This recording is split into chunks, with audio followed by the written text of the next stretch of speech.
Hi everyone, I'm Vicky and welcome to my channel. Today I'm gonna share with you songs you need to hear because they are absolutely incredible songs and I can't wait to share with you my favorite songs, and this is such an exciting episode for me. I can't believe I'm doing this right now. I should have done like ages ago. So yeah, just subscribe down below and give a thumbs up. Hi, I'm Vicky and welcome to my channel.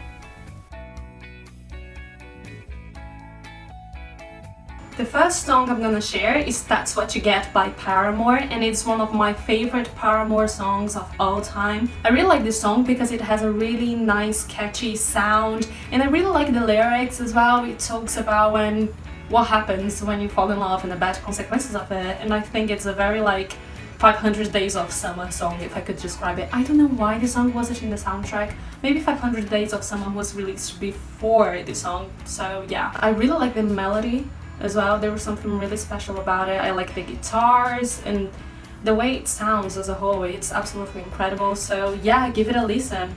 And it also has a really nice music video for this song, so if I were you, I would check it right now. Maybe after my video, of course.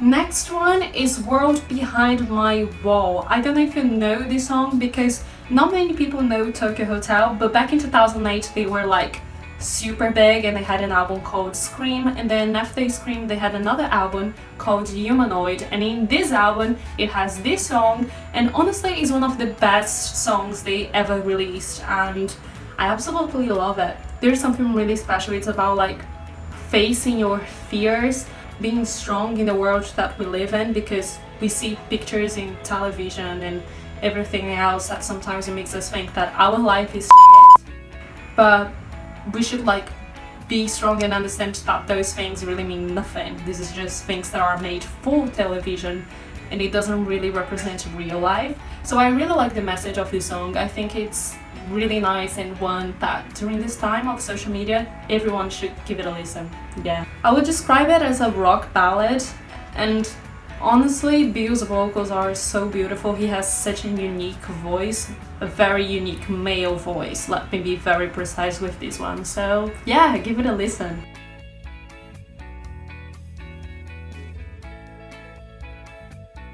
I'm totally gonna be cold and emo for the next one, but Welcome to My Life by Simple Plan is a banger. This song talks about when you feel a bit left out of society, and for so long I felt that way. You know, so many kids go through bullying at school and they never feel they can belong, and for such a long time I felt like this as well.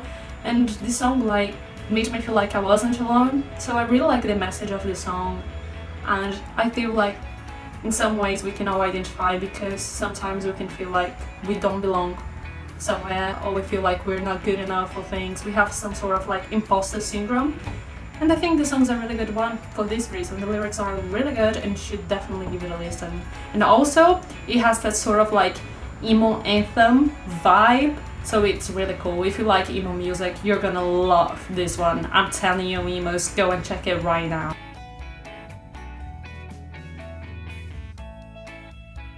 The next one, I feel like I'm gonna be so judged for sharing with you guys, but you know what? Judge me. Taylor Swift is a good songwriter in the end of the day.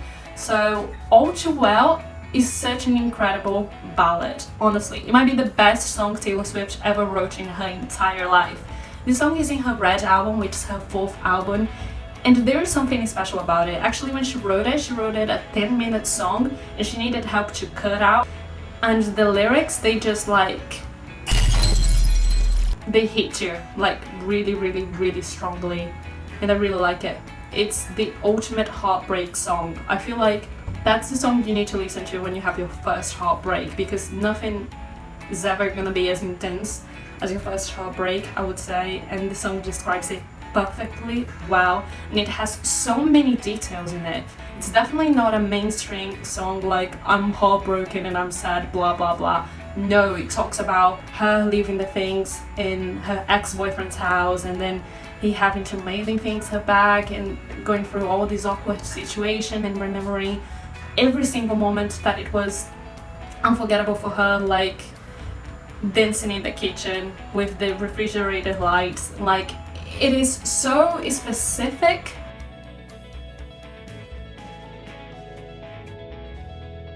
No One Does It Better is Yumi at Six's third single from their third album, Sinners Never Sleep, and it's one of the best songs they ever released. It's a pop rock song, and unlike their songs, it has a bit of storytelling, so he starts a story talking about how this relationship never worked.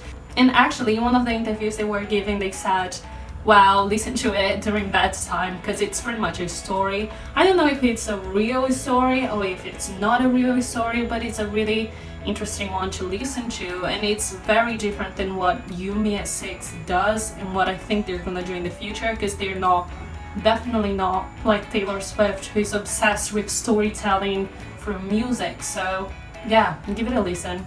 And even if you like pop music, you're probably gonna like this one because it's not as heavy as you would expect from a pop rock song anyway. So if you're into pop music, give it a listen as well.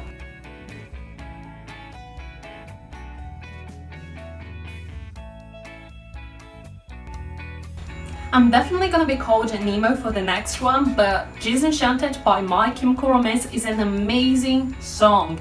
And when I say this, it's like I truly mean it. Once again, it's another song about relationships, and you know what? There is something extra about this one. It really talks about when you meet someone and you're obsessed with them and you're in a relationship with them, but suddenly you lose that spark you had in the beginning, and I like it. I think it's a very honest song. It really doesn't sugarcoat relationships. There is something extra in this song because I do think it really talks about that stage when you go through during a breakup when you're just angry, like you're just a sad song with nothing to say. I would describe it as an alternative song, and I do think that even if you like pop music, once again, you're gonna like this one because it's not the usual pop punk thing that My Chemical Romance does, so it's listenable to you people as well. I really like when he says, I spent my high school career switched on and shoved to agree, so I could watch all my heroes sell a car on TV.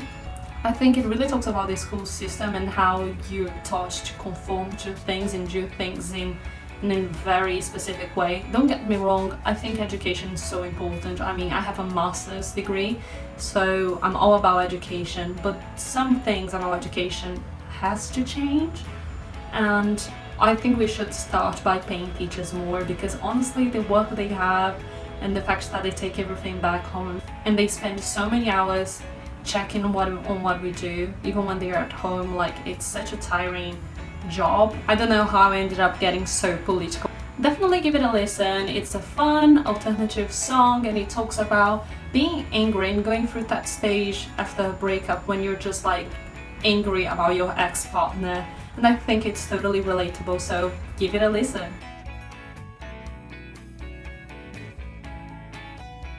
Somebody Else is a song released by the 1975 in their second album, I Like When You Sleep, For You Are So Beautiful Yet So Unaware of It.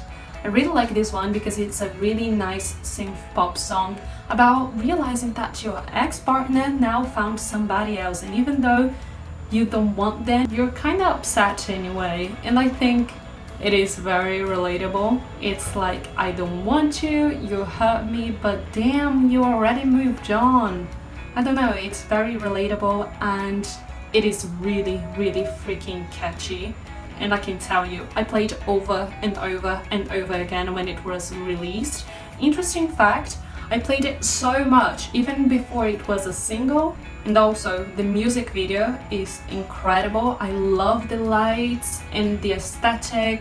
The 1975 is really good with aesthetic, but in this music video, damn boys, you did a good job. I know some people might think that, oh, isn't 1975 an indie band? Yeah, they were in their first album, not in their second album. They truly changed their style to a synth pop sound, so if you're into pop music, then give it a listen, and if you're not into pop music, also give it a listen, because damn, Daniel, back at it again with the white van! It's a good song. So I had to share with you guys Missing You because it's such a nice sort of like country song. I wouldn't exactly call it country, I would say it's a mix of country and acoustic rock, and it's such a good one. It's different than the things that All Time Low usually releases, and I remember being nominated for Best Rock Video, I think. I actually don't remember if it was a Grammy or if it was the MTV Music Awards, but what I do remember is 21 Pilots won that year, and I wasn't happy at all because like All Time Low worked their whole life for that moment and they didn't win, but the 21 Pilots song was also really good as well. But anyway, Missing You is incredible and it gave me so much strength during the rough times in my life. It has this quote, "Hold on tight, this ride is a wild one." Every time I listen to it, I think, wow, I need to stay strong and just understand that life is like a ride and that sometimes things can get out of hand, but sometimes things become truly manageable and you just have to hold on to it and just work hard and hope for the best and do your best. And I really like that. I feel like it's such an iconic song for All Time Low fans as well. It has such a positive message, and I think it's something that people should focus more on doing instead of bragging about Ferraris and things that a lot of people can't relate. Actually make songs that make people feel more empowered about their lives, and this is why I really love the song. It's truly an empowering anthem and I super recommend you to listen to it, especially if you're feeling sad or hopeless or anything in between. And I really like when he says as well, and never for a second blame yourself. Sometimes we can be so harsh with ourselves, which is something that I talked about in another video of mine. I really like the bridge as well, which is something truly special. It's like, you know what, I'm gonna take back my life, I'm gonna yell to the world that I don't care, I'm living my life, I'm gonna live in my terms. And it's just, oh my gosh, just listen to it. It's so hard to describe because how can you describe a rainbow? It's so beautiful, and if you don't see it, you can't actually describe it because it's just too beautiful to describe it, and it's how I feel about the song. It's like too beautiful to describe. So give it a listen, you're gonna absolutely love it. That's it for today, guys. I just finished my list and I really hope you enjoyed this video. Don't forget to subscribe down below and drop a like, and also follow me on social media because let me know what was the best song in my list and if you know any of the bands I talk about in this video. And yeah, anyway, I'll see you next time. Bye.